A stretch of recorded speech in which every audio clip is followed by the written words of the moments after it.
Hello friends, आप सभी का BMS made easy bye square channel में स्वागत है। आज के वीडियो लेक्चर में हम देखेंगे विष वेग एंड वेगांतर एंड स्थावर विष वेगानुसार लक्षण एंड उसकी चिकित्सा। विष वेग धात्वांतरेषु या सप्तकलाः संपरिकीर्तिताः तासु एकैकम् अतिक्रम्य वेगम प्रकृते विषम। रेफरेंस है सुश्रुत कल्पस्थान।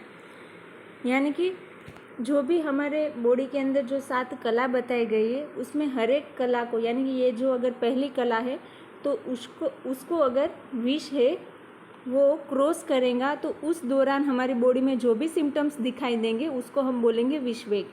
देयर आर टोटल 7 कला। व्हेन विष क्रॉसेस द कला one by one, at that time the symptoms which appear are known as विष वेग। यानी कि अगर जैसे कि ये मांसधरा कला है तो उसको अगर विष है वो क्रॉस कर रहा है तो ये कला को क्रॉस करने के दौरान जो भी सिम्टम्स दिखाई दे रहे हैं उसको हम बोलेंगे विष वेग। विष वेगांतर येन अंतरेण तु कलां कालकल्पं भिन्नत्तिः समीरणेन उह्यमानं तत्तु वेगांतरम स्मृतम। रेफरेंस है सुश्रुत कल्पस्थान। यानी कि the time taken by the विष इंस्पायर्ड बाय वायु, यहाँ पे लिखा है ना कि समीरणेन उह्यमानम। समीर यानी कि वायु के प्रकोप होने के कारण विशिएटेड हुआ विष to cross the phase between कला वाइल एंटरिंग फ्रॉम वन कला टू द नेक्स्ट कला इज कॉल्ड एज विष वेगांतर। यानी कि 2 कला है, एक कला को जब विष ने क्रॉस किया तो उस दौरान जो भी सिम्टम्स दिखाई देंगे उसको हम बोलेंगे विष वेग। अब एक कला को क्रॉस करने के बाद दूसरी कला पे विष पहुंचेगा, उस दौरान जो भी टाइम लगेगा उसको क्या हम बोलेंगे विष वेगांतर। स्थावर विष वेगानुसार लक्षण। आचार्य चरक ने 8 विष वेग बताए गए हैं और आचार्य सुश्रुत ने 7 विष वेग बताए गए। ये MCQ में आ सकता है।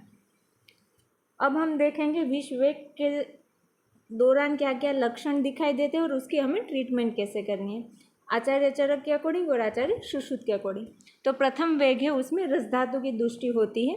उसमें जो भी लक्षण बताए गए हैं आचार्य चरक ने वो है त्रुट यानी कि प्यास लगना, मोह, दंतहर्ष, प्रसेक, वमथु, क्लम यानी कि बिना काम किए अगर थकावट फील हो रही है तो उसको हम क्लम बोलेंगे, और अगर काम करने की वजह से थकान फील हो रही है तो उसको हम श्रम बोलेंगे। और उसके ट्रीटमेंट बताई गई सद्य वमन, यानी कि तुरंत ही हमें वमन करवा देना है, इंड्यूस वोमिटिंग या फिर इमेसिस। सुश्रुत आचार्य ने क्या बोला है, शाव जिह्वा, यानी कि जो भी हमारी टंग है वो ब्लैकिश कलर की हो जाएंगी, मूर्छा हो सकती है यानी कि फेंटनिंग, स्तब्धता स्टिफनेस हो सकती है और श्वास भी हो सकता है। उन्होंने बोला कि पहले हमें वमन करवा देना है, फिर क्या करना है, शीतांबु सेचितम यानी कि ठंडे पानी से शरीर पे परिषेक करना है, और अगध यानी कि जो गद नहीं है वो अगध, जो भी मेडिकेशन देनी है वो मधु और सर्पी के साथ देनी है। द्वितीय वेग में रक्त धातु की दृष्टि होती है। उसके क्या लक्षण बताए गए हैं, वैवर्ण्य यानी कि डिस्कलरेशन होगा, भ्रम होगा, वेपथु यानी कि ट्रिमर्स हो गए, मूर्छा, जृंभा यानी कि उबासी आना, तमक श्वास हो सकता है, और अंग चिमचिमा यानी कि टिंगलिंग सेंसेशन होगा बॉडी पे। और उसकी ट्रीटमेंट बोला है आचार्य चरक ने विरेचन। पहले मैं वमन बोला, फिर मैं विरेचन बोला।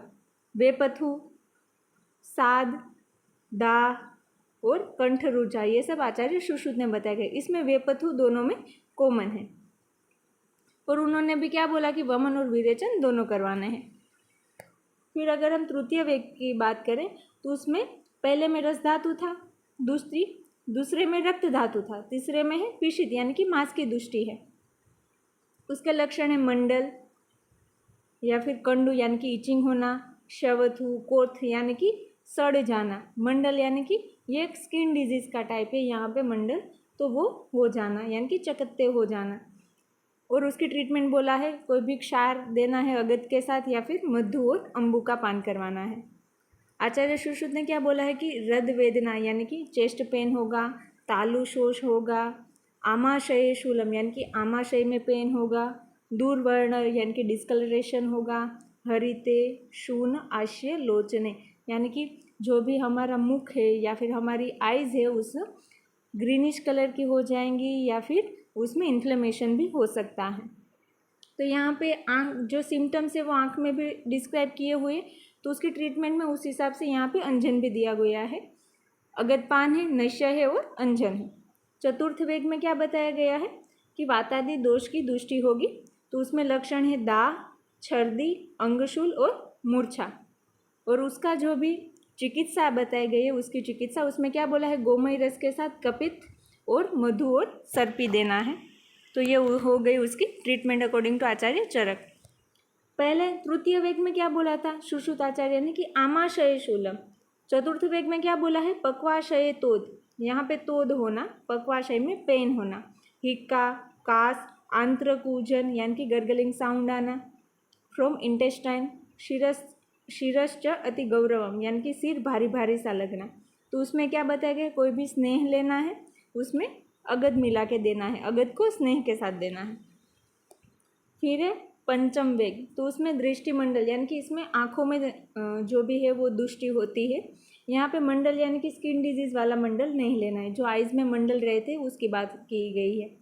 लक्षण बाई चरक आचार्य, आचार्य चरक ने कौन से लक्षण बताए गए हैं, नीलादि तमस दर्शन यानी कि आँख के आगे अंधेरा सा छा जाना, तमस दर्शन बोला है। नीलादि यानी कि या तो फिर सभी ब्लूइश कलर का दिखाई देना, ये सब लक्षण दिखाई देंगे। तो उसकी ट्रीटमेंट में उन्होंने क्या बोला है, काकांडा, शीरीस्वरस, आश्चोतन, अंजन और नश्य। आँख, उन्होंने यहाँ पे आँख के लक्षण बताए गए कौन से वेग में, पंचम वेग में। जबकि आचार्य सुश्रुत ने तृतीय वेग में बोला था ना कि हरिते शून आश्य लोचने, लोचन यानी कि आइज। तो इन्होंने यहाँ पे आश्चोतन, अंजन ये सब यहाँ पे ट्रीटमेंट में बताया गया है। काकांडा यानी कि कपिकच्छु, ये आचार्य चरक ने दिया गया है कपिकच्छु का सिनोनिम्स काकांडा।